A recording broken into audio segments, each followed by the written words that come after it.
প্রথম কথা হলো মেয়েটা অনেক অহংকারী। এই মেয়ের মতো অহংকার অন্য কোনো মেয়ের আছে কিনা আমার জানা নেই।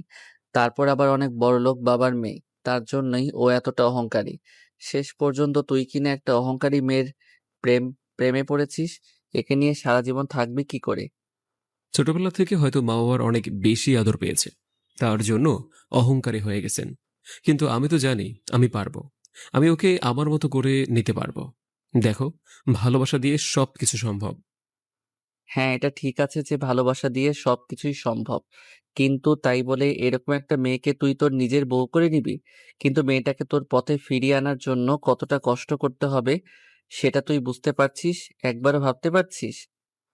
আমি আর কোনো কথা বলতে চাই না এই বিষয়ে। তুই সব কিছুর ব্যবস্থা করে দে। মেয়েটার ব্যাপারে সব কিছুর ডিটেলস আমাকে বল। আমি ওই মেয়েটার অফিসে চাকরি নেব, যেন ওই মেয়েটার কাছাকাছি থাকতে পারি। আর মেয়েটার নাম কি?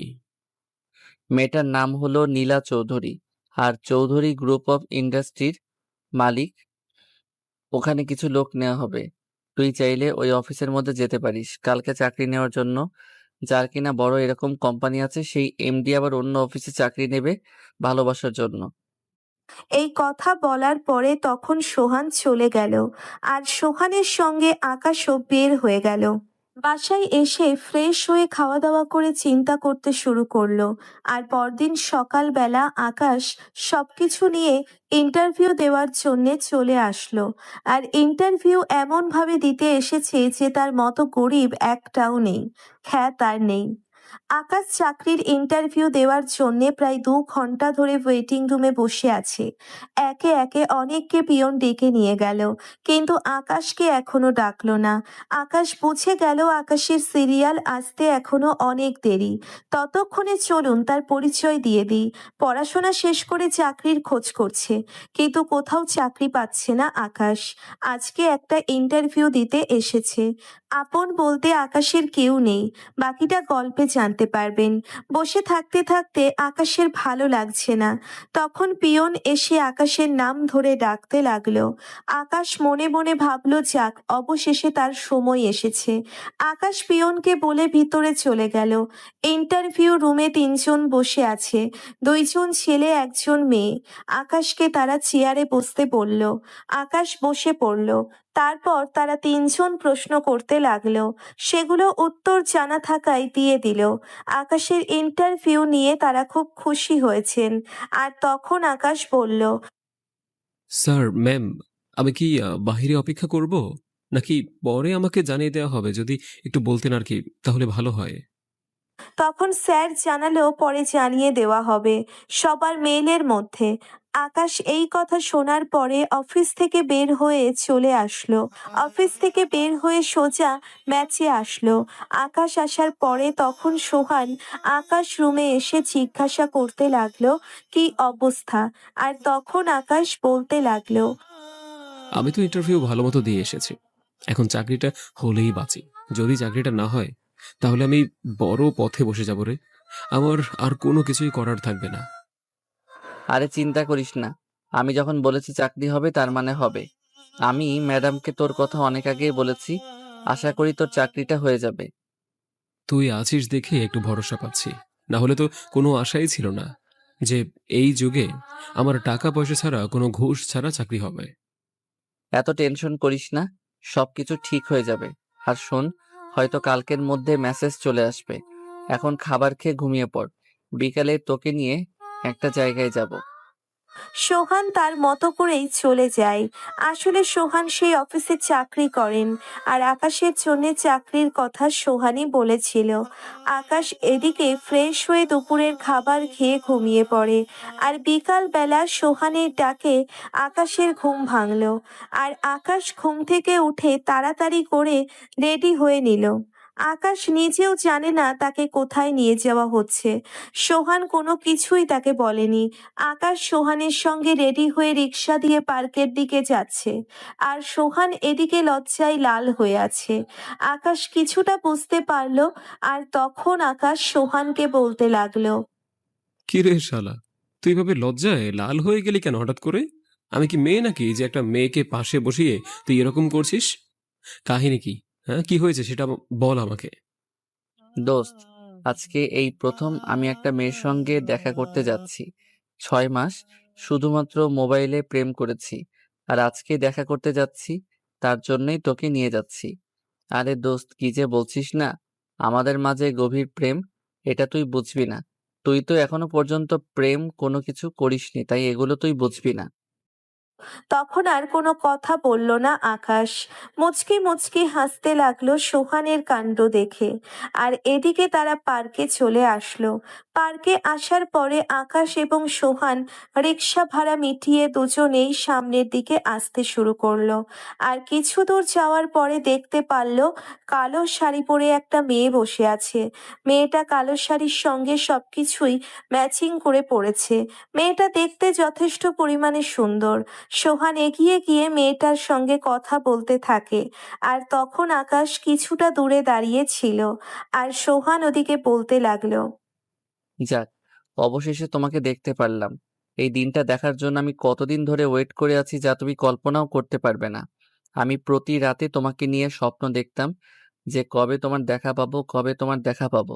আজকে অবশেষে এটা পূরণ হলো। আমি তো তোমাকে পরিচয় করিয়ে দিতে ভুলে গেছি। ও হচ্ছে আমার বেস্ট ফ্রেন্ড আকাশ। আসসালামু আলাইকুম ভাইয়া, কেমন আছেন? আর এত দূরে কেন? আমাদের পাশে এসে বসেন। আপনার কথা ওর মুখে অনেক শুনেছি। আকাশ সালামের উত্তর নিয়ে চুপচাপ পাশে বসে পড়ল। আর সোহান এবং নেহা দুজনেই কথা বলতে লাগলো। আর এদিকে আকাশ নিজেকে অস্বস্তি ফিল করছে। আর আকাশ সামনে থেকে একা একাই হাঁটার সিদ্ধান্ত নিল। একা একা সামনের দিকে হেঁটে চলেছে, আর এদিকে সোহান এবং নেহা কথা বলছে। আকাশ একা একাই আনমনে হেঁটে যাচ্ছিল। আর হঠাৎ করেই একটা মেয়ের সঙ্গে ধাক্কা লেগে আকাশ নিচে পড়ে যায়। আকাশ পড়ে যাওয়ার পরে উপরে তাকিয়ে দেখতে পারল কয়েকটা মেয়ে ইচ্ছে করেই ধাক্কা দিয়েছে। আসলে মেয়েগুলো রাস্তার মধ্য দিয়ে ফাজলামি করে যাচ্ছিল। আর আকাশ কানে হেডফোন থাকায় আকাশ কোনো কিছুই বুঝতে পারেনি। আকাশ উঠে গিয়ে বলতে লাগলো। এই যে ম্যাডাম, আপনাদের কি কোনো কাণ্ডজ্ঞান নেই নাকি? রাস্তার মধ্যে ভাবে ফাজলামি করে যেতে হয় নাকি?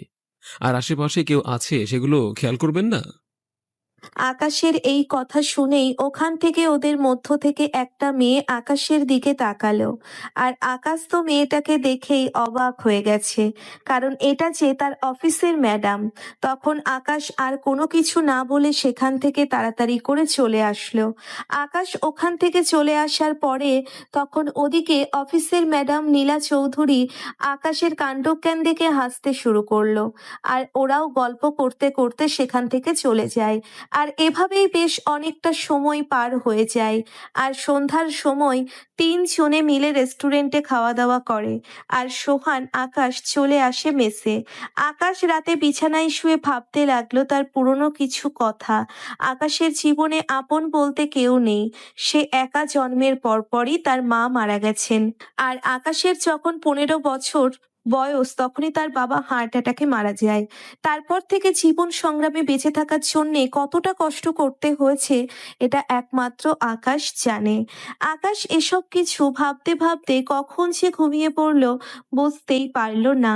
পরের দিন সকালবেলা ঘুম থেকে উঠেই মোবাইলটা হাতে নিয়ে দেখতে পারল তার এখানে একটা মেল এসেছে। তার চাকরিটা হয়ে গেছে, আর আজকেই অফিসে যাওয়া লাগবে তার। আকাশ এটা দেখে অনেক খুশি হয়েছে। আর আকাশ সোহানকেও ডাক দিল। আর সেও বেশ খুশি হয়েছে। আকাশ তাড়াতাড়ি করে রেডি হয়ে নেয় অফিসের জন্য। আকাশ সোহানের সঙ্গে রেডি হয়ে অফিসে চলে আসলো। আর সোহানের দিকে তার কাজ করতে লাগলো। আর আকাশ ম্যানেজার সাহেবের রুমে আসার পরে অনুমতি নিয়ে ভিতরে প্রবেশ করলো। আর ম্যানেজার তখন আকাশকে বলতে লাগলো। চলুন, আমি আপনাকে কাজ বুঝিয়ে দিচ্ছি। আর কোনো কিছু যদি সমস্যা হয় বুঝতে, তাহলে আমার কাছে এসে বলবেন, আমি আবারও বুঝিয়ে দেব। কিন্তু কাজে কোনো ভুল করা যাবে না। কাজে ভুল করলে কিন্তু ম্যাডাম অনেক রেগে যাবে। স্যার, আমাকে কাজ বুঝিয়ে দিলে আমি আশা করি পারবো। আমার কোনো অসুবিধা হবে না। চলুন যাওয়া যাক। ম্যানেজার তখন আকাশকে নিয়ে একটা ডেস্কের সামনে আসলো। আসার পরে তাকে দেখিয়ে দিয়ে কাজ বুঝিয়ে দিল আর তারপরে চলে গেল। আর আকাশ প্রথমে একটু বুঝতে অসুবিধে হচ্ছিল, কিন্তু সোহান এসে কাজটা আবার বুঝিয়ে দেওয়াতে আকাশের অনেকটা সুবিধা হলো। আর কিছুক্ষণ পরেই পিয়ন এসে বলল ম্যাডাম তাকে ডাকছে। আকাশ তাড়াতাড়ি করে হাতে থাকা একটা ফাইল নিয়ে ম্যাডামের রুমে চলে আসলো। আকাশ ম্যাডামের রুমে আসার পরে অনুমতি নিয়ে ভিতরে প্রবেশ করলো। আর ভিতরে প্রবেশ করার পরে তখন নীলা বলতে লাগলো। আকাশ সাহেব, আপনি কি মনে করেন এই অফিসটা আপনার গল্প করার জায়গা? আপনাকে গল্প করার জন্যই প্রতি মাসে বেতন দেওয়া হবে? যদি এটা মনে করে থাকেন তাহলে এখনই চাকরি ছেড়ে বেরিয়ে যেতে পারেন, কারণ আপনার মতো এমপ্লয়ের কোনো প্রয়োজন নেই আমাদের এই কোম্পানির। ম্যাম, আমি কোথায় গল্প করলাম? আমার তো মনে হয় না আমি কোনো গল্প করেছি। আমি তো ম্যানেজার স্যার আর শহরের কাছ থেকে কাজটা বুঝে নিয়েছিলাম। আপনার যদি কোনো কিছু বুঝতে অসুবিধা হয় তাহলে ম্যানেজার সাহেবের কাছে যাবেন অথবা আমার কাছে আসবেন। আপনি কেন বিরক্ত করবেন? আপনার জন্য অন্য এমপ্লয়ি তার কাজ বাদ দিয়ে আপনাকে হেল্প করবে, এটা তো মেনে নেওয়া যায় না।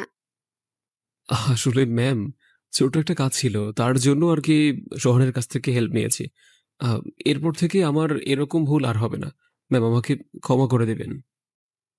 আচ্ছা ঠিক আছে, এবার এই ফাইলটা নিয়ে যান আর রাস্তায় খুব ভালোভাবে চলাফেরা করবেন। এরপর থেকে যদি এরকম ভুল হয় তাহলে কিন্তু আপনার খবর আছে বলে দিলাম। এই ফাইলটা লাঞ্চের আগে কমপ্লিট করে আমাকে দিবেন। আকাশ আর কোনো কথাই বলল না। আকাশ ফাইলটা নিয়ে সরাসরি তার জায়গায় চলে আসলো। আকাশ তার জায়গায় এসে ফাইলটা নিয়ে কাজ করতে শুরু করলো। তবে মনে হয় না সে লাঞ্চের আগে কাজটা কমপ্লিট করতে পারবে। সে এমনিতেই নতুন, তারপর আবার এত বড় একটা ফাইল কিভাবে কমপ্লিট করবে? কাউকে ডাকও দেওয়া যাবে না। আকাশ তবুও চেষ্টা করছে লাঞ্চের আগে যেন কাজটা কমপ্লিট করে দিতে পারে। আর এদিকে লাঞ্চের সময় চলে আসলো আর আকাশ কোনো কাজ দিতে পারল না। আকাশ সরাসরি খাবার খাওয়ার জন্যে চলে গেল। আকাশ খাবার খেতে খেতে তখন সোহানকে বলতে লাগলো। আচ্ছা সোহান, একটা কথা বলতো, আমাদের ম্যাডাম কি সবার সঙ্গে এরকম খারাপ ব্যবহার করে, নাকি শুধুমাত্র আমার সঙ্গেই খারাপ ব্যবহার করছেন? আমি ছাড়া আরো দুজন এমপ্লয় আছে, নতুন জয়েন করেছে। মানে আমার সঙ্গে তাদের সঙ্গে তো ম্যাডাম দেখছি ভালো ব্যবহার করে। আমি যে ম্যাডামের কি ক্ষতি করেছি, উফ, সেটাই বুঝতে পারছি না। আমি কোনো কিছু বুঝতে পারছি না ম্যাডাম।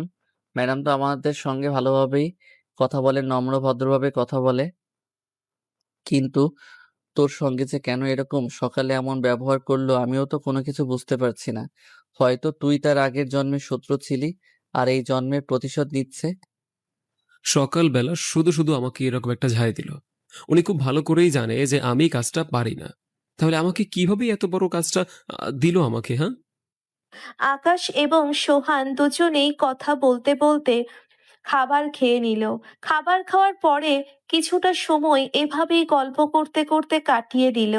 তারপর লাঞ্চের সময় শেষ হয়ে যাওয়ার পরে আবারও কাজে মনোযোগ দিল। আর কাজটা কমপ্লিট করে বিকেলবেলা চলে আসলো নীলার কেবিনে। নীলার কেবিনে আসার পরে নীলা প্রচণ্ডভাবে রেগে আছে আকাশের উপর। আকাশ তখন ফাইলটা সাবমিট করতেই নীলা আকাশের মুখের উপর ফাইলটা ফেলে দিল আর রাগী কণ্ঠে বলতে লাগলো। আপনার কি এটা বাবার অফিস মনে হয় যে আপনি যখন ইচ্ছা তখন কাজ দেবেন? আমি আপনাকে বলেছিলাম লাঞ্চের আগে এটা কমপ্লিট করে দেওয়ার জন্য। লাঞ্চ পার হয়েছে অলরেডি 1.5 ঘন্টা হয়ে গেছে। আপনি এত দেরি করে সাবমিট করলেন কেন? আমাকে সেই জবাবটা দিন। ফাইলটা তো অনেক বড়, আর সম্পূর্ণটা চেক করতে করতে একটু সময় লাগবে। তাছাড়া আমি নতুন, আমি যথেষ্ট পরিমাণে কাজ বুঝেই করেছি। যদি তাড়াতাড়ি করতেই যেতাম তাহলে যদি ভুল হতো তাহলে আবার করতে হতো। আমি কোনো কিছু শুনতে চাই না। আমি আমার কাজ আদায় করতে পারিনি আর আপনাকে দিয়ে কি হবে? আপনাকে দিয়েই তো মনে হয় না যে কোম্পানির 1 টাকা লাভ হবে। এটাই কিন্তু লাস্ট ওয়ার্নিং। এরপর থেকে যেভাবে কাজ দিব ঠিক সেভাবে কাজ আদায় করব। আমি এর থেকে যদি কোনো ব্যতিক্রম হয় তাহলে কিন্তু আপনার চাকরি কি করে থাকে সেটাই আমি দেখব। নীলা এভাবে রাগারাগি করে কথা বলছিল দেখে তখনই তার বাবা হঠাৎ করে নীলার কেবিনে প্রবেশ করলো। নীলার কেবিনে প্রবেশ করার পরে তখন নীলাকে দেখলো এভাবে রাগান্বিত অবস্থায়, আর তখন নীলা তার বাবাকে বলতে লাগলো। বাবা, তুমি এইসব কাদেরকে চাকরি দিয়েছ যারা কোনো কাজই পারে না? এই ফাইলটার মধ্যে না হলেও প্রায় 100 জায়গায় ভুল আছে। আমি যদি চেক করতে চাই, তারপর আবার এই কাজটা দিয়েছিলাম 10টায়, আর এখন বাজে বিকাল 3টা। এতক্ষণ লাগে কাজটা কমপ্লিট করতে? ম্যাম, আমার ফাইলের মধ্যে কোনো ভুল নেই। আমি ম্যানেজার স্যারকে চেক করিয়ে তারপরে এনেছি। ম্যাম, আমি নতুন, তার জন্য তো একটু সময় লাগছে আমার। নীলামা, শুধু শুধু এমন রাগ দেখাচ্ছিস? ওরা নতুন, ওদের কাজ বুঝতে একটু সময় লাগবে। আকাশ, তুমি গিয়ে তোমার কাজ করো। ফখরুল সাহেবের কথায় আকাশ তার নিজের কাজ করতে চলে গেল, আর আকাশ তার নিজের কাজের মধ্যে ব্যস্ত হয়ে পড়ল। আর এভাবেই বেশ সময়টা পার হলো। অফিসার সময় শেষ হয়ে যাওয়ার পরে আকাশ যখনই বের হতে যাবে তখনই নীলা এসে তাকে একটা ফাইল ধরিয়ে দেয়। আর ফাইল ধরিয়ে দেওয়ার পরে তখন বলতে লাগলো। এই ফাইল কমপ্লিট করে তারপর বাসায় যাবেন। এই ফাইল কমপ্লিট করা না পর্যন্ত আপনি বাসায় যেতে পারবেন না। আমি আমার ক্যাবিনে আছি, ফাইলটা শেষ করে আমার কাছে নিয়ে আসবেন। কিন্তু ম্যাম, এখন তো অফিসের সময় শেষ। আমি না হয় কালকে কাজটা কমপ্লিট করে দেব।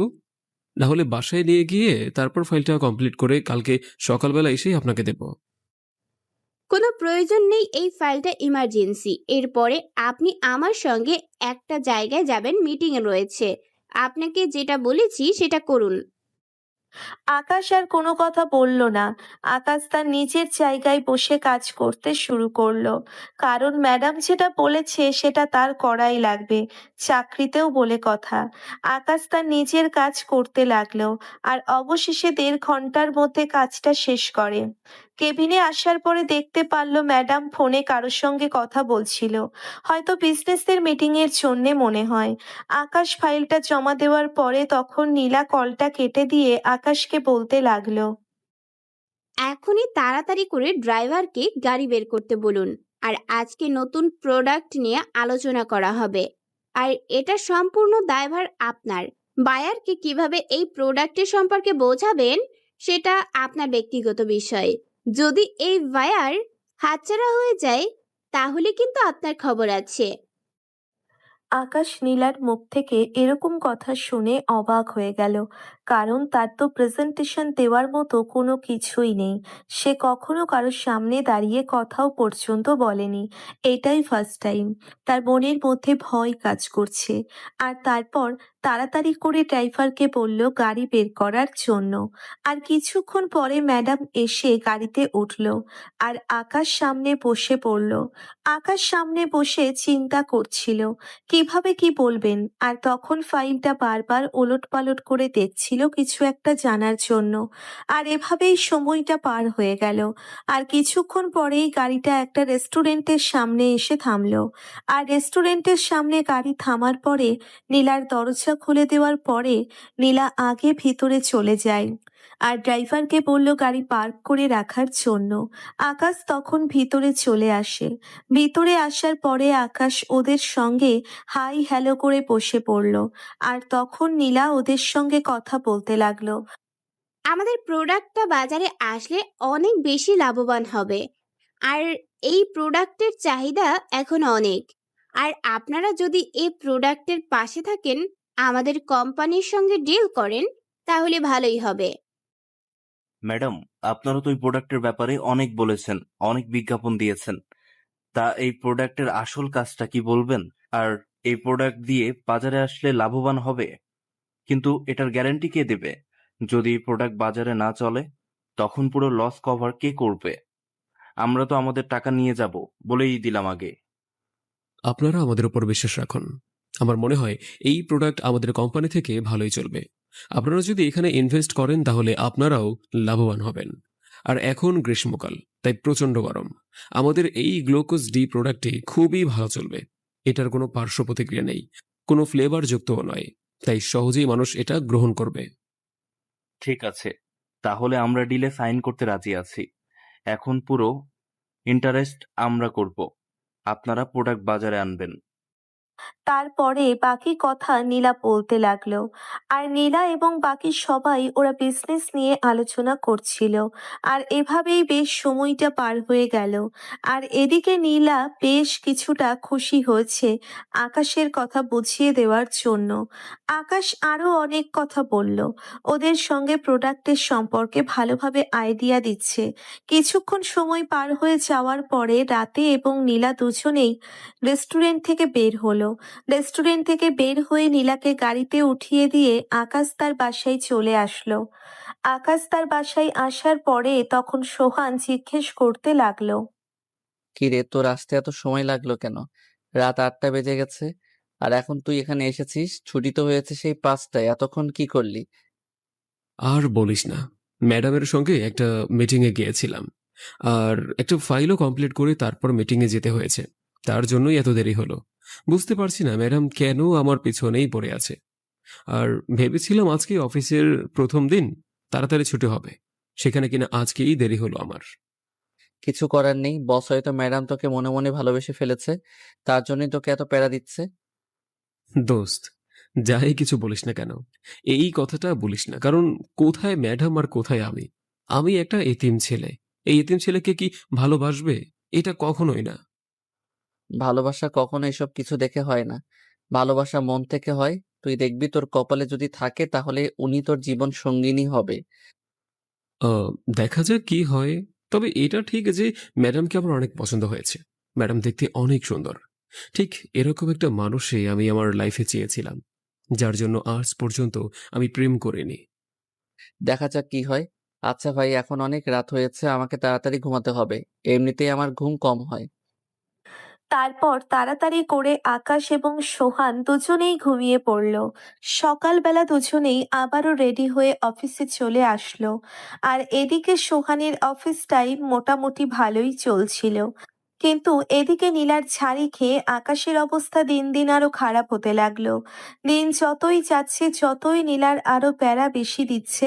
একদিন লাঞ্চের বেলায় আকাশ এবং সোহান খাবার খাচ্ছিল। আর তখনই অফিসের কলিগ তিশা এসে তাদের পাশে বসলো আর আকাশের সঙ্গে কথা বলতে লাগলো। আর এদিকে নীলা বিষয়টা খুব ভালোভাবেই লক্ষ্য করছিল সিসি ক্যামেরায়। আর নীলা তখন মনে মনে বলতে লাগলো। শালা কত বড় সাহস! শালা অন্য কারোর সঙ্গে কথা বলে। শালাকে এত প্যারা দেই, তবুও শালা হার মানে না। আমার কাছে একবারও বলে না যে ম্যাডাম আমাকে এত কেন কাজ দিচ্ছেন। এবার আমাকে ক্ষমা করুন। যাই কিছু বলে না কেন, সব কিছু সহ্য করে তারপর আবার এখন মেয়ের সঙ্গে কথা বলছে। কিন্তু ও মেয়ের সঙ্গে কথা বললে আমার কি? তাহলে কি আমি তাকে ভালোবেসে ফেলেছি? না, এটা কি করে হতে পারে?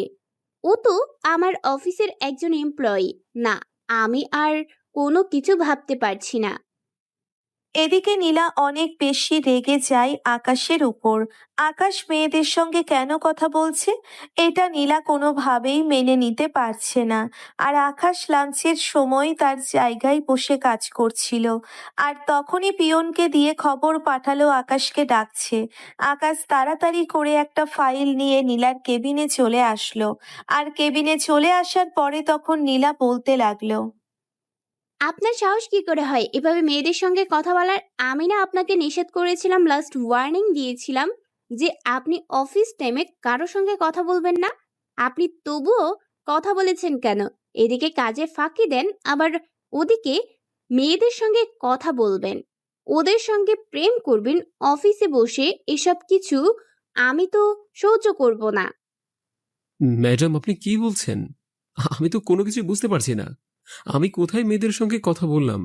আমি তো লাঞ্চের পরের কাজেই মনোযোগ দিয়েছিলাম। আপনি ডাকলেন আর তারপর আসলাম। নীলা তখন আর কোনো কিছু না বলে আকাশকে একটা থাপ্পড় মারলো। আকাশ থাপ্পড় খেয়ে অবাক হয়ে নীলার দিকে তাকিয়ে আছে। আর নীলা তখন এগিয়ে এসে আকাশের কলার চেপে ধরে বলতে লাগলো। আমি বলেছিলাম তুই কারোর সঙ্গে কোনো কথা বলবি না, তার মানে কথা বলবি না। আমার কথাই শেষ কথা। আর যদি কোনো দিন কথা বলতে দেখি তাহলে তোর খবর আছে বলে দিলাম। আকাশ অনেকটা ভয় পেয়ে যায় নীলার এরকম ব্যবহারে, কারণ নীলার এরকম ব্যবহার আকাশ কখনোই দেখেনি। তাড়াতাড়ি করে তার জায়গায় চলে আসলো। তার জায়গায় এসে ভাবতে লাগলো কিভাবে কি হয়ে গেল। সে মেয়েদের সঙ্গে কথা বললে নীলার এত কেন চলে। আকাশ তার নিজের জায়গায় আর কোনো কিছু না ভেবেই কাজ করতে শুরু করলো। আর এভাবেই বেশ অনেকটা সময় পার হয়ে যায়। আর এভাবে বেশ অনেকদিন কেটে যায়।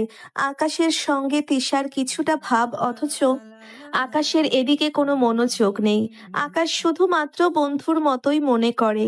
এদিকে তিশা আজকে অফিস তাড়াতাড়ি ছুটি হয়ে যাওয়ার জন্যে আকাশকে নিয়ে পার্কে চলে আসলো। আকাশ আসতে চাইছিল না, কিন্তু তিশা জোর করেই তাকে পার্কে নিয়ে আসলো।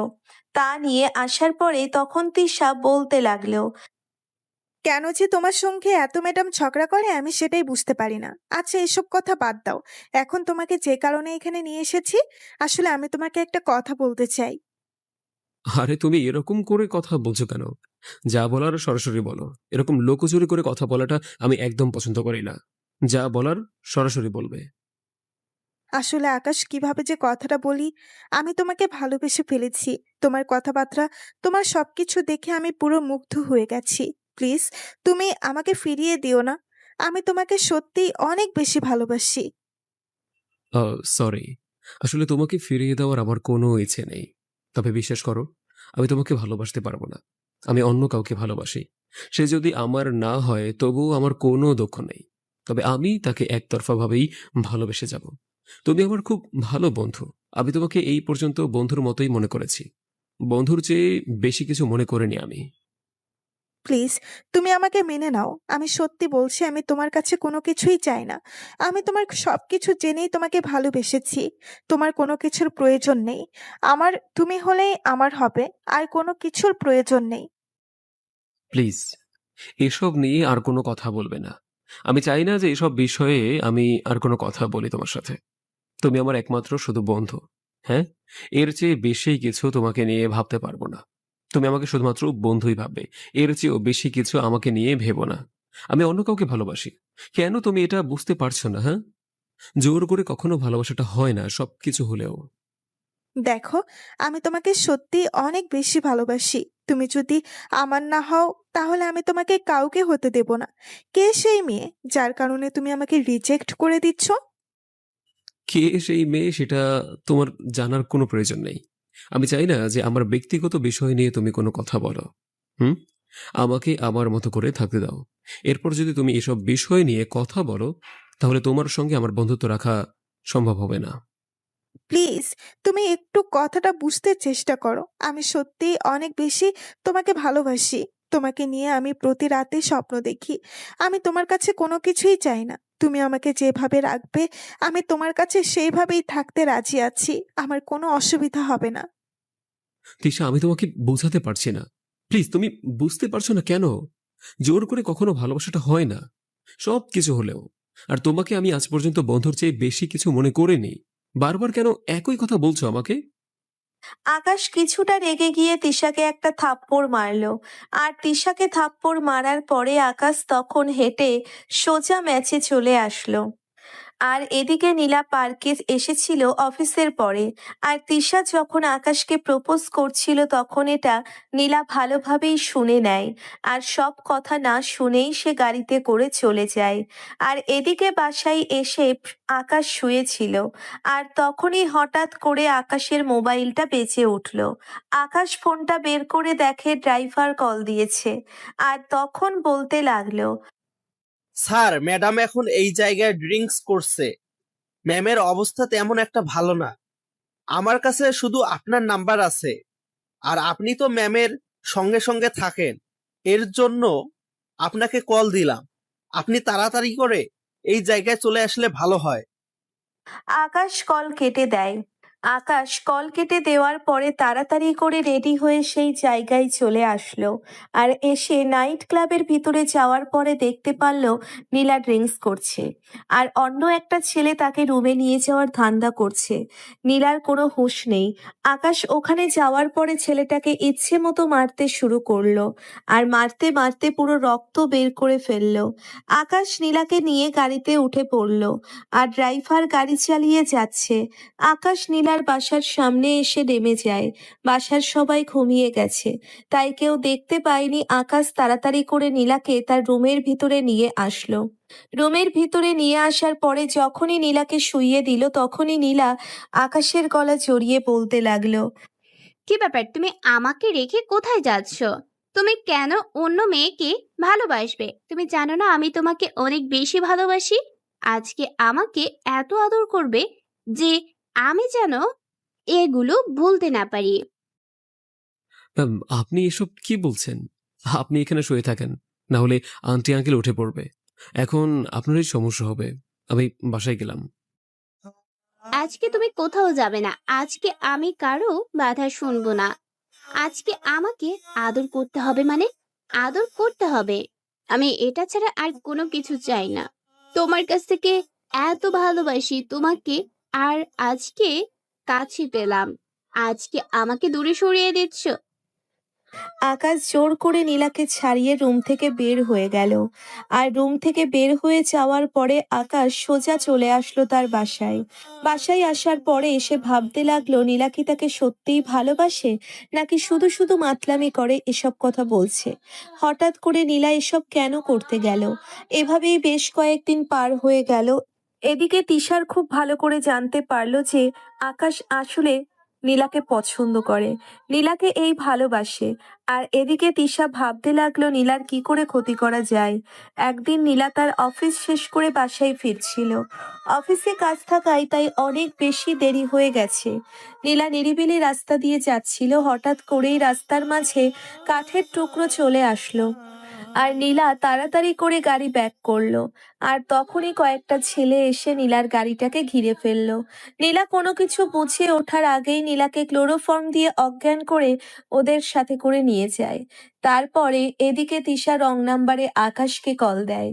আকাশকে কল দেওয়ার পরে তখন বলতে লাগলো, কি রে, তুই নাকি অনেক বেশি বড় হয়ে গেছিস? শুধু কি তোর কথা ভাবলে হবে? একটু তো তোর মনের মানুষের দিকেও তাকাতে হবে। তোর মনের মানুষটা যে কষ্ট পাচ্ছে। কি ব্যাপার, আপনি কে? আর কি বলছেন? আমি তো কোনো কিছুই বুঝতে পারছি না। কি মনের মানুষ কি কষ্ট পাচ্ছে? আমাকে তুই চিনবি না, আর আমার খোঁজ করেও কোনো লাভ হবে না তোর। তোর নীলা এখন আমার কাছে। যদি নীলাকে জীবিত পেতে চাস তাহলে এখনই 5 লক্ষ টাকা নিয়ে এই জায়গায় চলে আয়। টাকা না নিয়ে আসলে কিন্তু মিলাতে পারবি না। শুধু নীলার পরিত্যক্ত দেহটা ভাবি। এই বলে তিশা কল কেটে দিল।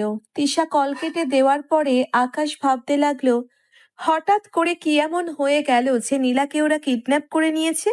আর এমন কি আছে দেখি না নীলার আর আকাশের সম্পর্কটা ভালোভাবে জানে। কিন্তু এমন তো কেউ নেই যে আকাশ নীলাকে ভালোবাসে। আর নীলার কোনো কিছু হয়ে গেলে আকাশ অবশ্যই যাবে। রাগের মাথায় কোনো কিছুই আসছে না, সে কি করবে।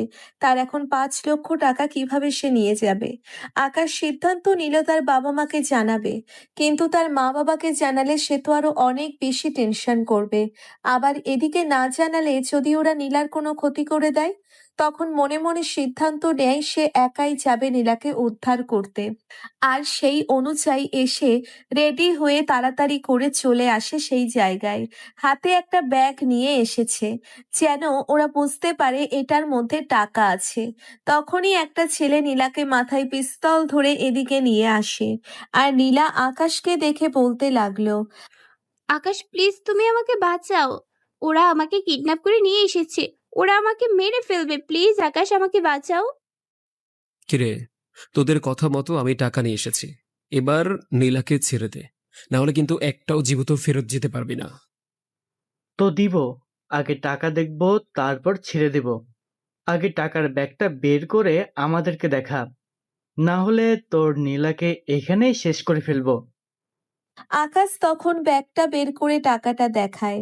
আর টাকাটা দেখানোর পরেই তখন ওদের একজন টাকাটা নেওয়ার জন্যে এদিকে চলে আসলো। আর এদিকে আসার পরেই ওদের হাত থেকে একটা পিস্তল নিয়ে নীলাকে যে পিস্তল ধরে রেখেছিল তাকে গুলি করে দেয়। গুলি করে দেওয়ার পরে তখন দৌড়ে আকাশের পিছনে চলে আসে। আর এদিকে আকাশ তাড়াতাড়ি করে গাড়িতে উঠে পড়ল। গাড়িতে উঠে পড়ার পরে আকাশ সবাইকে গুলি করছে। আর এদিকে নীলা গাড়ি চালাচ্ছে। আর ওখান থেকে আকাশ নীলা চলে আসলো। আকাশ নীলাকে নীলার বাসার সামনে নামিয়ে দিল। বাসার সামনে নামিয়ে দেওয়ার পরে তখন নীলা আকাশকে বলতে লাগলো, আসলে তোমাকে কি বলে ধন্যবাদ দিব সেটা আসলে আমি মুখে ভাষা খুঁজে পাচ্ছি না। তুমি আমার জীবন বাঁচিয়ে দিয়েছো, আর এতদিন যা কিছু করেছি তার জন্য আমি সরি, অনুতপ্ত। না ম্যাম, সমস্যা নেই। আপনি আমাদের স্যার, আর আপনি আমাদের সঙ্গে এরকম করতেই পারেন। আমরা তো ভুল করবই, তাই না? আর আপনি সেগুলো আমাদেরকে শুধরে দেবেন, এটাই তো নিয়ম। আমি কোনো কিছু মনে করিনি, আর কখনো মনে করবো না। আকাশ আর কোনো কিছু না বলে রাতে একটা রিক্সা নিয়ে সে তারা মেসে করে আসলো। তারপর ঘুমিয়ে পড়লো। পরের দিন সকালবেলা ঘুম থেকে উঠে সরাসরি অফিসের জন্য রেডি হয়ে নেয়। আর অফিসে চলে আসলো। অফিসে এসে সে তার জায়গায় কাজ করতে শুরু করলো। আর এদিকে নীলা অফিসে এসেছে আজকে কালো শাড়ি পরে। দেখতে অনেক সুন্দর লাগছে। এদিকে আকাশ তার জায়গায় খুবই মনোযোগ দিয়ে কাজ করছিল। আর হঠাৎ করেই পিয়ন এসে বলল আকাশকে তিশা খুবই এমার্জেন্সি ডাকছেন। আকাশ আর কোনো কিছু না ভেবে তাড়াতাড়ি করে চলে আসলো তিশার কাছে। এসে দেখলো তিশা নেই। আর এদিকে ওয়াশরুম থেকে আকাশকে একটা ডাক দিল। হয়তো কোনো বিপদে পড়েছে, না হলে কোনো কিছু হয়েছে, তার অসুস্থ হয়েছে, তার জন্যেই এভাবে ডাকছে। আর ওয়াশরুমের কাছাকাছি গিয়ে দেখতে পারল তিশা বমি করছিল। আর তখন আকাশ জিজ্ঞাসা করলো, কি ব্যাপার, তোমার কি হয়েছে? আমি কি তোমাকে ডক্টরের কাছে নিয়ে যাব? চলো, আমি তোমাকে ডক্টরের কাছে নিয়ে যাচ্ছি। তিশা তখন উঠে এসে আকাশকে চাপটে ধরল। আর এমন ভাবে ধরে আছে মনে হচ্ছে আকাশ তাকে নষ্ট করতে চেষ্টা করছে। আকাশ নিজেকে ছাড়ানোর চেষ্টা করছে। আর বারবার জিজ্ঞেস করছে তিশা কেন এমন করছে। কিন্তু তিশা কোনো কিছু বলছে না। আর তিশা চিৎকার দিয়ে সবাইকে ডাকতে শুরু করলো। আর এদিকে সবাই চলে আসলো। নীলা সহ সোহান সকলেই চলে আসলো। সকলেই আসার পরে তখন নীলা তখন এসব দেখে ঠাস করে একটা থাপ্পড় মারলো আকাশকে। আকাশকে থাপ্পড় মারার পরে নীলা তখন বলতে লাগলো, ছি, আমি তোকে এতটা বিশ্বাস করেছিলাম, আর তুই এই বিশ্বাসের এই প্রতিদান দিলি। তোকে আমি ভালোবেসে ভুল করেছিলাম, আর আজকেই সেই মাসুল দিতে হলো। তোর মধ্যে যে এরকম একটা কি মানুষ থাকবে, এটা সত্যি আমি ভেবে দেখিনি। আসলে গরিবরা কখনো ভালোবাসতে পারে না। গরিবরা আসলে সবসময় সুযোগ খোঁজে, আর এটাই তুই আজকে প্রমাণ করলি। তোর কাছ থেকে এটা আশা করতে পারিনি। তোকে আমি অনেক ভালো ভেবেছিলাম, কিন্তু তুই সেটা আর রাখলি না। বিশ্বাস করেন ম্যাডাম, আমার এসবের মধ্যে কোনো হাত নেই। তিশা নিজে থেকে আমার সঙ্গে এরকম করেছে। তিশা আমাকে ডেকেছিল ওয়াশরুমে, আর ভেবেছিলাম ও হয়তো অসুস্থ, তাই ওকে হাসপাতালে নিয়ে যাওয়া লাগবে, আর যার জন্য আমি এখানে এসেছিলাম। বিশ্বাস করুন, আমার এসবের প্রতি কোনো ইচ্ছা নেই। আমি শুধুমাত্র বন্ধুই মনে করতাম ওকে। আর শেষে কিনা তিশা আমার সঙ্গে এরকমটা করলো। তিশা, আমি তোর কাছ থেকে এরকম কিছু আশা করতে পারিনি। ম্যাডাম, আপনি জানেন আকাশ আমার দিকে অনেকদিন ধরেই তাকিয়ে থাকতো, আর শেষে কিনা আজকে সুযোগ পেয়ে আমার সঙ্গে এসব কিছু করেছে। আমাকে অনেক টাকা দিতে চেয়েছিল, কিন্তু আমি রাজি হইনি দেখে আমাকে এসব করতে চেয়েছে। ম্যাডাম, বিশ্বাস করুন, আমি এসব কোনো কিছুই করিনি। আসলে তিশা আমাকে ভালোবাসে, আর আমি তিশার ভালোবাসা আমি মেনে নেইনি, আর তাই তো আমার সঙ্গে এরকমটা করেছে তিশা। তিশা, প্লিজ, তুমি আমার লাইফটা এভাবে নষ্ট করে দিও না। সবার সামনে সত্যিটা বলো। ম্যাডাম, কেউ কি তার নিজের ইজ্জত নিয়ে এভাবে মিথ্যা কথা বলতে পারে? আকাশ আমার সতীত্ব নষ্ট করতে চেয়েছিল, আর কেউ কি তার এইসব নিয়ে মিথ্যা কথা কখনো বলতে পারে? আকাশের চরিত্র অনেক খারাপ। এর আগেও আমাকে অনেকবার অ্যাটাক করেছেন, কিন্তু আমি আমার বুদ্ধির জোরে বেঁচে গিয়েছিলাম। থাক, আমাকে আর কোনো কিছু বলতে হবে না। আমি তোকে এখনই পুলিশের হাতে তুলে দিচ্ছি। এরকম ধর্ষকের বাহিরে থাকার কোনো অধিকার নেই। তবে আমি ভালোবেসে ফেলেছিলাম, আর তুই সেই ভালোবাসার মর্যাদা দিলি না। শেষ পর্যন্ত তুই এরকম কিছু একটা বের হবে, এটা সত্যি আমি কখনোই কল্পনা করিনি। আমার ভালোবাসাটাকে গলা টিপে হত্যা করলি তুই। আসলে তোদের দ্বারা এগুলোই সম্ভব। তোদের কাছ থেকে ভালো কিছু আশা করা সম্ভব না। আসলে তোর জন্মের কোনো ঠিক নেই, তুই তো এসব করবিই। আকাশ নীলাকে আরো অনেকভাবে বোঝাতে শুরু করলো, আর অফিসের সবাই তাকে দেখে ছোট করে কথা বলতে লাগলো। আর আকাশের আর কোনো কথা বলল না। আকাশ মাথা নিচু করে কান্না করতে শুরু করলো। আর কিছুক্ষণের মধ্যেই পুলিশের গাড়িটা চলে আসলো। পুলিশের গাড়ি আসার পরে আকাশকে পুলিশ অ্যারেস্ট করে থানায় নিয়ে যায়। এইদিকে নীলার রাগে পুলিশকে বলে দেয় ইচ্ছে মতো পেটানোর জন্য। আর এদিকে আকাশকে জেলে নিয়ে যাওয়ার পরে ওসি সাহেব জিজ্ঞাসা করলো, বল, তুই কেন তিশাকে নষ্ট করতে চেয়েছিলি? অফিসের মধ্যে চাকরি করবি আর অফিসে বসে এরকম কাজ করবি? তুই কি মনে করেছিস দেশে আইন বলতে কোনো কিছু নেই? তোদের মতো ছেলেদের আমার খুব ভালো করেই চেনা আছে। তাড়াতাড়ি স্বীকার কর, তাহলে কিছুটা শাস্তি কম পাবি। স্যার, আপনি যদি আমাকে মেরেও ফেলেন, মরার আগ পর্যন্ত আমি এটা বলবো যে আমি তাকে ধর্ষণ করতে চাইনি। এসবের প্রতি আমার কোনো ইচ্ছে নেই। ও নিজে থেকেই আমার সঙ্গে এরকম কিছু করেছে। কেউ কি তার নিজের সতীত্ব নিয়ে এরকম কিছু করতে পারে? তুই কি আমাকে বোকা পেয়েছিস? তুই যদি এগুলো না করতে যেতি তাহলে আজকে এই ঘটনা ঘটতো না। আজকে তোদের মতো ছেলেদের জন্যই মেয়েরা আজকে অসহায়। ওসি সাহেব আর কোনো কিছু বলল না। ওসি সাহেব আকাশকে ইচ্ছে মতো পেটাতে শুরু করলো, কিন্তু পেটাতে পেটাতে আধমরা করে ফেললো। কিন্তু ওর মুখ দিয়ে হ্যাঁ কথা বের করতে পারলো না। ওসি সাহেবের কাছে সকালবেলা নীলা চলে আসলো। আর নীলা আসার পরে তখন ওসি সাহেবকে জিজ্ঞাসা করতে লাগলো ও স্বীকার করেছে কিনা। আর তখন ওসি বলতে লাগলো, ম্যাডাম দেখুন, আমরা সবসময় চোর বাটপার দর্শক এসব নিয়ে পড়ে থাকি। ঠিক যেমন সেটা আমরা খুব ভালো করেই বুঝতে পারি। আমার কেন জানি মনে হচ্ছে আপনার কোথাও না কোথাও ভুল হচ্ছে। ছেলেটা এসব করেনি। আপনি কি বলছেন এসব? আপনি জানেন ও একটা মেয়েকে ধর্ষণ করতে চেয়েছিল, আর আপনি যাকে এভাবে ছেড়ে দিচ্ছেন। আর সবাই তো আর এক না, তাই না? ও স্বীকার করে নেই, তোর কি হয়েছে? আর নিজে বলছে ও এটা করেছে। আরে, আমি নিজে গিয়ে দেখেছি জাপটে ধরে তিশাকে নষ্ট করতে চেয়েছে। দেখুন ম্যাম, আমরা অনেক সময় দু চোখ দিয়ে যা কিছু দেখি, দু চোখ দিয়ে দেখার মধ্যে থেকেও কিছু কিছু ভুল হয়ে থাকে। আমরা যা দেখি তা সত্যি, কিন্তু এইসব কিছু দেখার মাঝেও অনেক কিছু লুকিয়ে থাকে, যেটা আমরা দু চোখে দেখতে পাই না, কিন্তু সেটা আসলেই ঘটে। বুঝতে পারছেন কি আমার কথা? ওসি সাহেব, আপনার কথাটা আমার বিশ্বাস হচ্ছে না। আমার মনে হয় সে এটা করেছে। ওর দৃষ্টান্তমূলক শাস্তি চাই। আমি ওই মানুষটা এরকম বের হবে আমি সত্যি কল্পনা করিনি। আচ্ছা, ভালো কথা।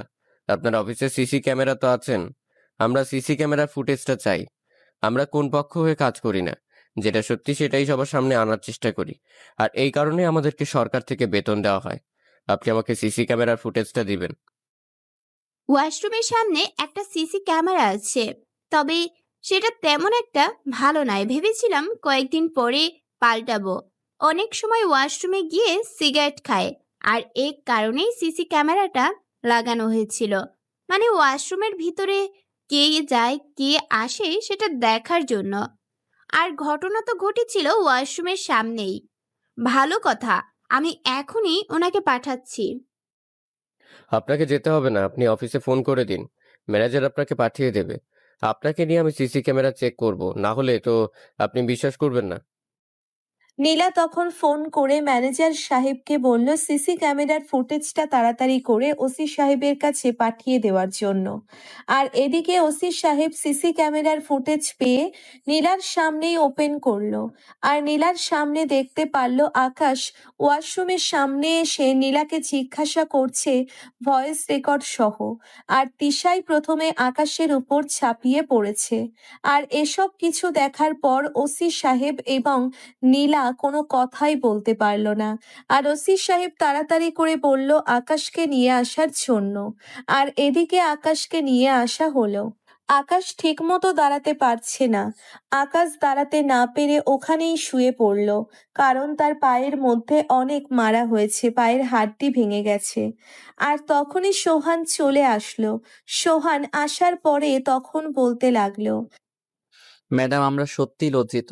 আপনি আমাদের অফিসের ম্যাডাম, আর আমরা আপনার অফিসের মধ্যেই চাকরি করি। আপনি সত্যিটা জেনেও ঠিক এমনটা করলেন। তখন যদি এই সিসি ক্যামেরার ফটোটা স্যারকে দেখাতেন, তাহলে আজকে আকাশের এই অবস্থা হতো না। আসলে সত্যি বলতে আমার এসবের প্রতি কোনো মনোযোগই ছিল না। আমার সিসি ক্যামেরার ফুটেজ দেওয়ার কথা আমি একদমই মনে ছিল না। প্লিজ তোমরা আমাকে ক্ষমা করে দিও। আর বিশ্বাস করো, আমি আকাশকে ইচ্ছে করে মার খাওয়াইনি। আমার অনেক জেদ উঠে গিয়েছিল, আকাশকে আমি অনেক বেশি ভালোবাসতাম। আর এই কারণেই হয়তো এরকম জেদ উঠে গেছিল।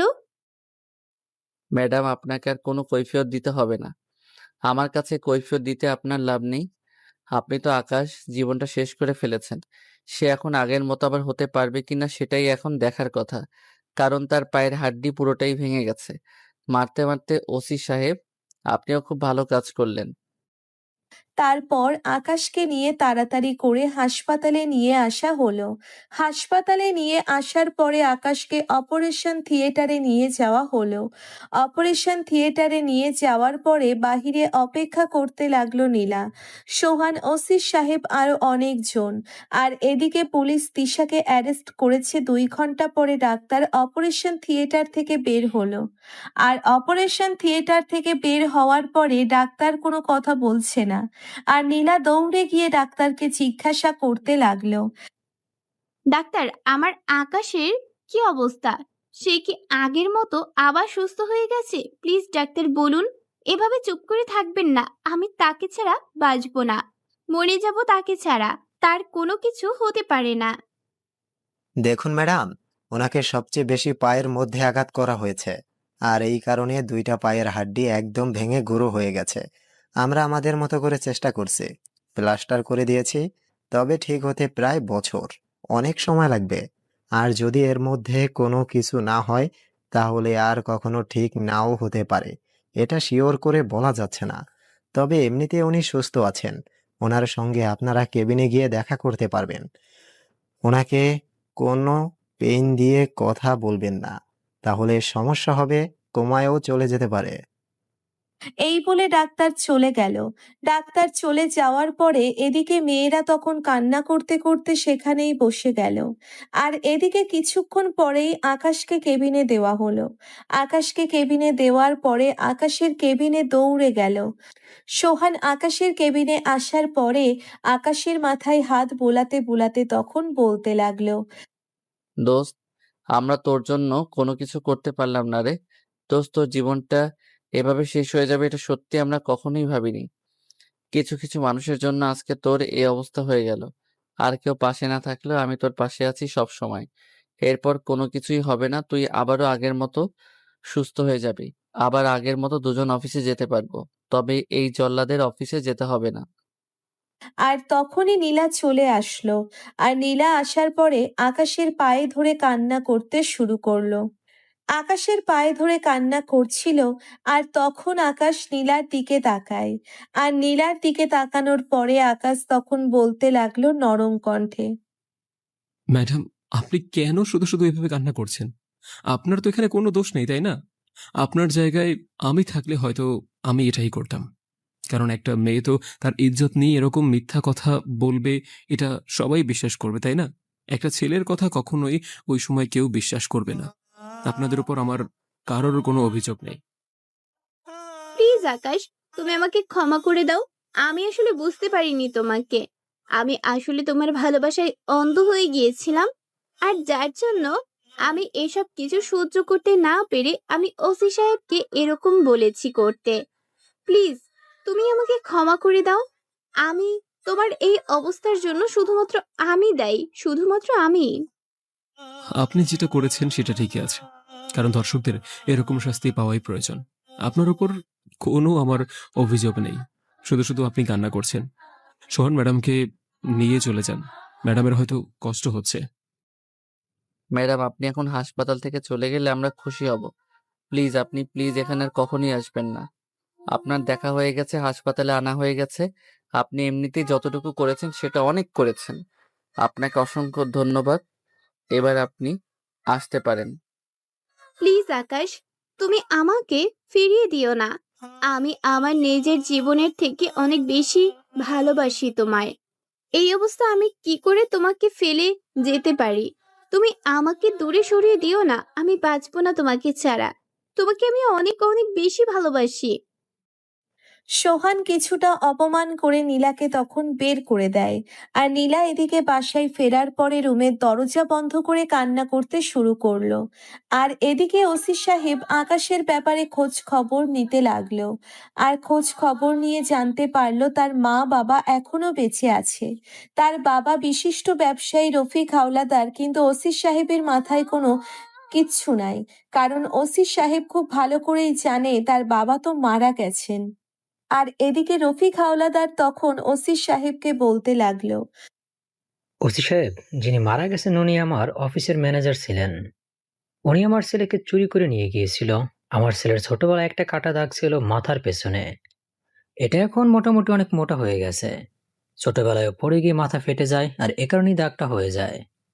আর তার জন্ম দাগ হলো পেটের মধ্যে। সে যেদিন আমার কাছ থেকে হারিয়ে গিয়েছিল সেদিন তার পরনে পাঞ্জাবি আর পায়জামা ছিল। আমি অনেক জায়গায় খুঁজেছি, অনেক জায়গায় রিপোর্ট লিখেছি, কিন্তু কোথাও আমার ছেলেকে খুঁজে পাইনি। প্লিজ আপনি আমার ছেলেকে এনে দিন। ওর মা প্রতিটা রাতে কান্না করে আমার ম্যানেজার আমার সম্পত্তি দখল করার জন্য আমার ছেলেকে চুরি করেছিল। ভেবেছিল আমার ছেলের নামে সবকিছু আমি অনেক আগেই লিখে দিয়েছি, এ কারণেই সবকিছু জেনেই আমার ছেলেকে চুরি করেছিল। তখন আমার ছেলের বয়স 5 বছর ছিল, আর এ কারণেই ওর এখন কোনো কিছুই মনে নেই। আমি যতটা জানতে পেরেছি ততটা হলো আকাশকে ছোটবেলায় ওই লোকটা বুঝিয়ে দিয়েছিল তার মা নাকি ছোটবেলায় মারা গেছে। আর উনিও মারা গেছে আকাশ যখন 15 বছর বয়স ছিল।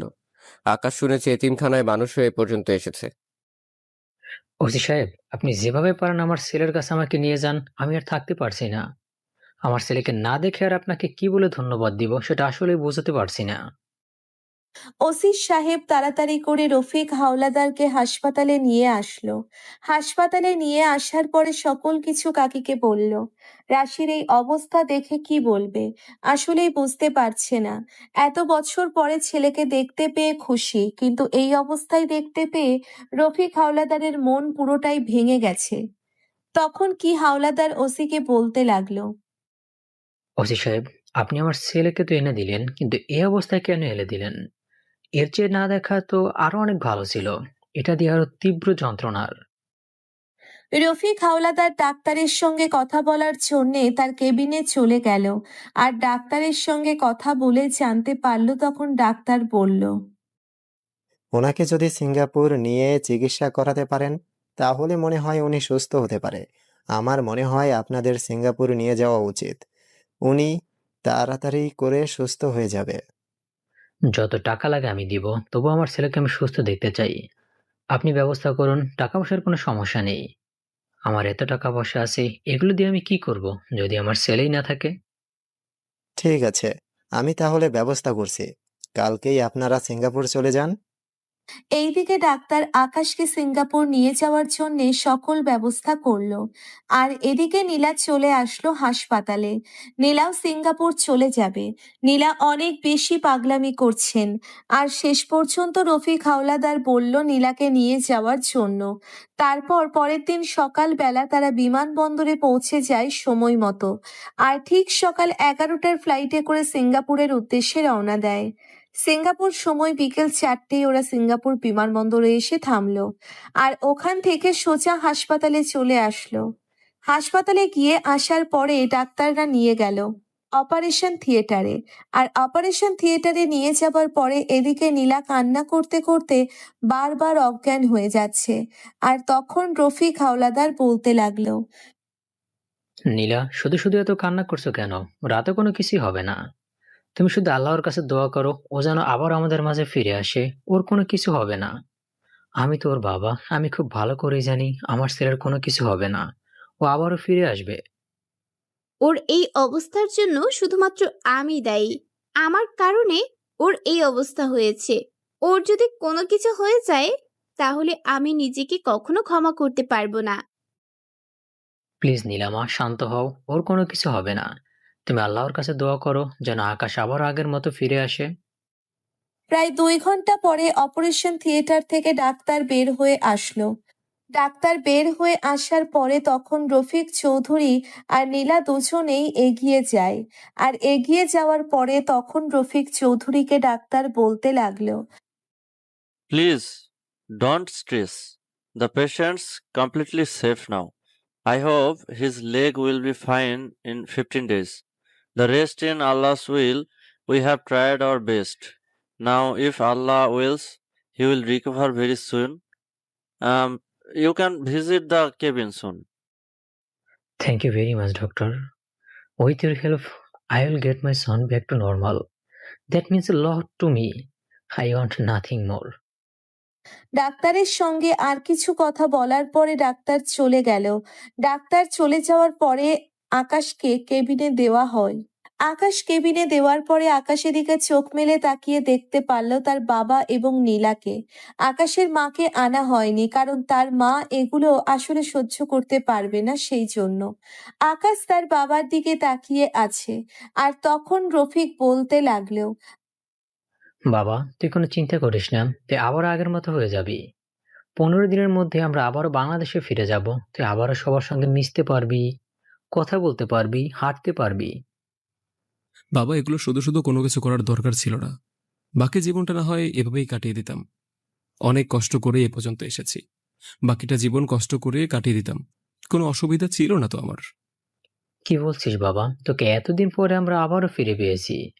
সে ছোটবেলায় হারিয়ে গিয়েছিলি, ওই ম্যানেজার তোকে চুরি করে নিয়ে গিয়েছিল। তোকে কত জায়গায় খুঁজেছি, কিন্তু কোথাও তোকে আমি খুঁজে পাইনি। আমি এমন কোনো জায়গা নেই যে তোকে আমি খুঁজিনি।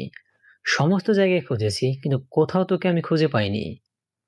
আজকে তোকে ফিরে পেয়েছি, এই অবস্থা দেখতে পারবো এটা সত্যি কখনো কল্পনাও করিনি।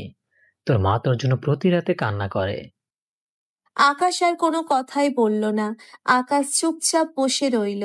আর এদিকে নীলা আকাশকে খাইয়ে দিচ্ছে। আর খাবার খাওয়ানোর পরে তখন ঔষধ খাইয়ে দিল। আর এভাবেই বেশ 15টা দিন পার হয়ে গেল। আর এখন কিছুটা সুস্থ হয়েছে আকাশ। এখন কিছুটা হাঁটাচলা করতে পারে। আকাশ প্রায় 1 মাস পরে সিঙ্গাপুর থেকে আজকে বাংলাদেশ ফিরল, আকাশ এবং রফিকের সাথে। নীলা আকাশকে বড় একটা বাড়িতে নিয়ে আসা হলো। রাতে বাড়িটাকে দেখে অবাক হয়ে তাকিয়ে আছে। এত বড় বাড়ি কখনো হতে পারে? আকাশ চারিপাশে বাড়িটাকে ঘুরে ঘুরে দেখছে। আর এদিকে আকাশের মা তাড়াতাড়ি করে আকাশের কথা শুনে দৌড়ে চলে আসলো। আকাশের কাছে আসার পরে তখন আকাশকে জড়িয়ে ধরে কান্না করতে করতে বলল, বাবা, তুই এসেছিস? আমি সে কবে থেকে তোর জন্য অপেক্ষা করে আছি। তুই কখন আসবি? আমি তোর মুখটা আমি কখন দু চোখ ভরে দেখবো? আমি আর অন্য কিছু চাই না বাবা। আমি তোর কাছে শুধু এটাই চাই, তুই বাকিটা জীবন আমার সঙ্গে থাক।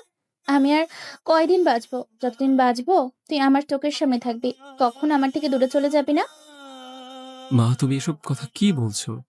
প্লিজ এসব কথা বলো না। আমি আর কোথাও কখনো যাব না। সব সময় তোমার পাশেই থাকবো। আকাশ এবং তার মা দুজনে কথা বলতে বলতে বাড়ির ভিতরে নিয়ে গেল। বাড়ির ভিতরে অনেক কাজের লোক রয়েছেন। আর এক একজন এক এক কাজ করে থাকে। আকাশকে একটা রুমে নিয়ে আসা হলো। রুমটি খুবই সুন্দর করে গোছানো। রুমের প্রতিটি জিনিসই কাচের। রুমটা দেখে রাতে খুব পছন্দ হয়েছে।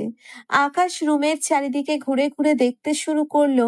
আর এভাবেই বেশ অনেকটা সময় পার হয়ে যায়। আর প্রেমিক আকাশের জন্যে খাবারের জন্যে ডাকতে আসলো। আর ওরা সবাই মিলে একসঙ্গে খাওয়া দাওয়া করতে লাগলো। আর তখন রফিক হাওলাদার বলতে লাগলো, এবার তো তুমি তোমার ছেলেকে পেয়েছো, এবার ছেলের বিয়েটা করিয়ে দাও। ছেলেটা বড্ড বেশি ভালোবাসে নীলাকে। যত তাড়াতাড়ি বিয়ে দেবে তত তাড়াতাড়ি আমাদের জন্য মঙ্গল। দুজন দুজনকে অনেক বেশি ভালোবাসে। হ্যাঁ, তুমি ঠিকই বলেছ। তাহলে তুমি আজকেই বিয়ের প্রস্তাব নিয়ে নীলার বাবার কাছে যাও, গিয়ে কথা বলো। খুব তাড়াতাড়ি বিয়ের ডেট ফাইনাল করো। আমিও বাসায় একা একা থাকি, আমারও গল্প করার মানুষ হবে। সকলেই কথা বলতে বলতে খাবার খেয়ে নেন। খাবার খাওয়ার পরে আকাশ রুমে চলে আসলো আর রুমে এসে নীলার সঙ্গে কথা বলতে লাগলো। আর ওদিকে নীলা বলতে লাগলো, যাক, অবশেষে তোমার আমার বিয়েটা হতেই যাচ্ছে। আমার তো আর তো সেখানে করছে আজকেই তোমার কাছে চলে আসার জন্য, কিন্তু কোনো উপায় নেই। আমার সঙ্গে থাকতে থাকতে তোমার অভ্যাস হয়ে গিয়েছে, আর এরকমটাই মনে হচ্ছে। চিন্তা করো না, 2-3 দিনের ভিতরে তোমাকে এখানে নিয়ে আসবো, আর এবার হবে। তাই নাকি? তাহলে তো আরো অনেক ভালো। 2-3 দিনের মধ্যে যদি তোমার কাছে যেতে পারি তাহলে তোমাকে বাসর রাতে আমি আমার নিজেকেই সারপ্রাইজ দিব। আরে তোমাকে সারপ্রাইজ দিয়ে আমি কি করব? পুরনো জিনিস নতুন খামে করে আমার ঘরে আনবো, এটা কি আবার সারপ্রাইজ হতে পারে নাকি? সারপ্রাইজ তো দিতে পারো, এরকম হলো যে তিশার সঙ্গে প্রেমটা করিয়ে দিতে পারো। শালা কুত্তা, তোর সাহস কত বড়! তুই হবু বউয়ের সামনে তুই প্রেম করিয়ে দেওয়ার কথা বলছিস অন্য মেয়ের সঙ্গে? একবার বিয়েটা হতে দে, তারপর বোঝাচ্ছি তোকে। যতই বেশি ওয়ার্বি করো না কেন, নাটাই কিন্তু আমার হাতে। বিয়ে করব না, বাবাকে এখনই গিয়ে বলছি। যাও গিয়ে বলো উনি আরো তোমাকে কয়েকটা দিবে, তাহলে তোমার শিক্ষা হবে। এর আগে তো তোমার শিক্ষা হবে না। এখন ফাজলামো বাদ দিয়ে বিকেলবেলা বাবার সঙ্গে আসবে কিনা সেটা বলো। এভাবে ওরা দুজনে মিলে কথা বলতে লাগলো আর সময়টা পার হলো। আর এদিকে রফিক হাওলাদার নীলার বাবার কাছে গিয়ে কথা বলতে লাগলো আর কথা বলে বিয়ের দিন তারিখ ঠিক করলো। 2 দিন পরই তাদের বিয়ে, আর দেখতে দেখতে 2টা দিন পার হয়ে গেল। আজকে নীলা এবং আকাশের বিয়েটা হয়ে গেল। রাবি এখন দাঁড়িয়ে আছে বাসর ঘরের সামনে, ভিতরে যেতে অনেক বেশি ভয় পাচ্ছে। আর তখন পেছন থেকে এসে আকাশের মা বলতে লাগলো, কে রে হারামজাদা, তুই এখানে কেন দাঁড়িয়ে আছিস? এখানেই ভিতরে না গিয়ে মেয়েটা সে কখন থেকে তোর জন্য বসে আছে। আর রাত কয়টা বাজে দেখেছিস? রাত 1টা বেজে গেছে। তার ভেতরে যা, গিয়ে ঘুমা। মেয়েটার উপর দিয়ে সারাদিন কতটা ধকল গেছে। আকাশ তার মায়ের কথা এর ভিতরে প্রবেশ করলো।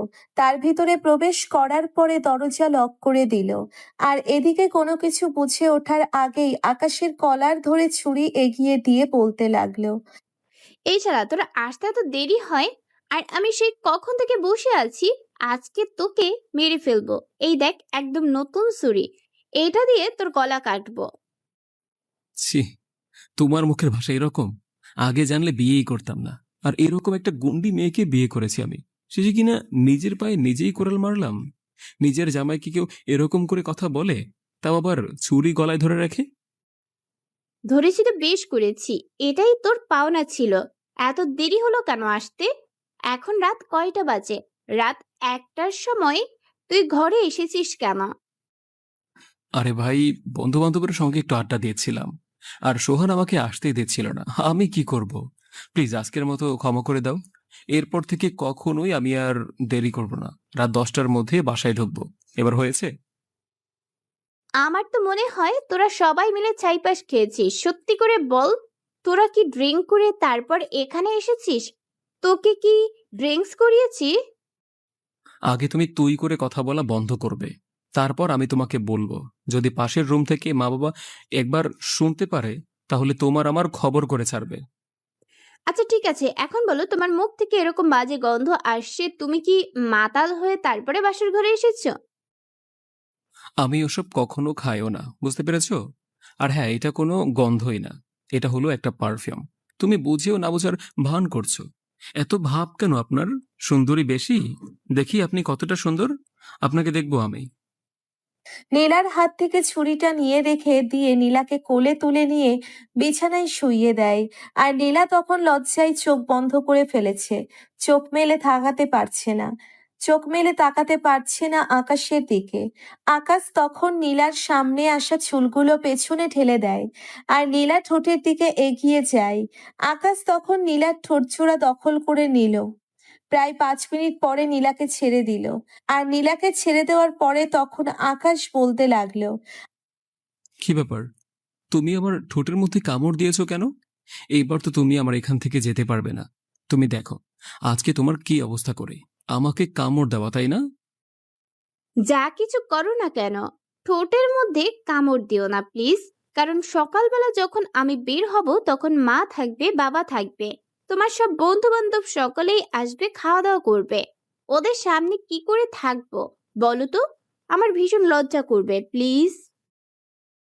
এটাই তো তোমার শাস্তি। আর লজ্জা করবে কেন? তুমি তো তোমার ভালোবাসার মানুষের কাছ থেকেই আদর পাচ্ছ, তাই না? হাজবেন্ডের সঙ্গেই করেছো। এখানে লজ্জা পাওয়ার কোনো কিছু নেই। লজ্জা হলো ছেলেদের। আমি যেহেতু লজ্জা পাচ্ছি না, তাহলে তুমি কেন লজ্জা পাবে? শয়তান একটা লজ্জা ছেলেদের, তাই না? ওকে, ঠিক আছে, দেখা যাক আপনার লজ্জা আছে কিনা। তবে আপনার যে লজ্জা শরম নাই, এটা কিন্তু অলরেডি জানা হয়ে গেছে। দেখো, আমি কিন্তু তোমাকে স্পর্শ করিনি। আমার কোনো দোষ নেই। তুমি নিজেই কিন্তু আমার কাছে এসেছো। তার মানে আমি নির্দোষ। সকল দোষ তোমার। সত্যি বলতে আজকে আমি অনেক খুশি। আমি আমার ভালোবাসার মানুষকে নিজের করে পেয়েছি। কয়টা মেয়ে পারে এভাবে তার ভালোবাসার মানুষকে জয় করে নিতে? কয়টা ভালোবাসা এরকম পূর্ণতা পায়? হাতে গোনা কয়েকটা। কিন্তু তাদের মধ্যে যে আমিও একজন থাকবো, এটা সত্যি অন্যরকম একটা ফিলিংস, যেটা আমি তোমাকে বলে বোঝাতে পারবো না। আমি তো চিন্তা করছি অন্য কথা। এই পুরো জীবন আমার এরকম একটা আটার বস্তাকে সারা জীবন বহন করে নিয়ে যেতে হবে। আর একটু শুকনো হলে ভালো হতো না? যে অন্যরকম মেয়েদের মতো। তাহলে রোমান্স করতে আর বলতে পারলাম না। আকাশ কথাটা শেষ করতে পারল না। আকাশের ঠোঁটজোড়া দখল করে নিল। আর নীলাও রেসপন্স দিতে লাগলো। আর এভাবেই দুজন মিলে হারিয়ে গেল এক অজানা রাজ্যে। ফজরের আজানের শব্দে নীলার ঘোমটা ভেঙে যায়। আর নীলা জেগে উঠে দেখতে পারল সে আকাশের বুকে শুয়ে আছে। কারো শরীরে কোনো কিছু নেই। আকাশ চাদর পেঁচিয়ে তাকে বুকের মাঝে জড়িয়ে ধরে রেখেছে। নীলা অনেক লজ্জা পাচ্ছে। আর চোখ বন্ধ করে অন্যরকম একটা ফিলিংস কাজ করছে, যেটা আসলে বলে বোঝানো সম্ভব না। কেন জানি নীলার এই সময়টা অনেক বেশি ভালো লাগছিল, তবে তার চেয়ে বেশি লজ্জা লাগছিল না। আর হঠাৎ করেই আকাশ রাগী কণ্ঠে বলতে লাগলো, এরকম বেড়ালের মতো এদিক ওদিক করছো কেন? চুপচাপ ঘুমাও। আমাকেও ঘুমাতে দাও। আমার অনেক বেশি ঘুম পাচ্ছে। রাতে ঘুমাতে পারিনি বেশি। কোনো ঘুম নেই, আগে নামাজ পড়বে তারপর ঘুমাবে। যা উঠে নামাজ পড়ো, আজান দিয়েছি। প্লিজ উঠে পড়ো, এসে আবার ঘুমাবা। ওরা দুজনেই গোসল করে নামাজ আদায় করে নেয়। নামাজ আদায় করে আকাশের বুকে আবারও ঘুমিয়ে পড়ল নীলা। নীলা আকাশ বুকে শুয়ে আছে, আকাশকে খোঁচাখুচি করছে। আকাশ তখন রাগী কণ্ঠে বলতে লাগলো, হাত পা ভেঙে দিয়ে একদম প্যাকেট করে পার্সেল পাঠিয়ে দেবো তোমার বাপের বাড়ি। বুঝতে পেরেছো? চুপচাপ ঘুমাতে দাও। নীলা আকাশের কথায় হাসতে লাগলো। আর এভাবেই না হয় চলতে থাকুক তাদের মিষ্টি ভালোবাসার গল্পটা। নিত্য নতুন ভালোবাসার গল্প পেতে আমাদের চ্যানেলটি এখনই সাবস্ক্রাইব করে পাশে থাকবেন। ধন্যবাদ সবাইকে।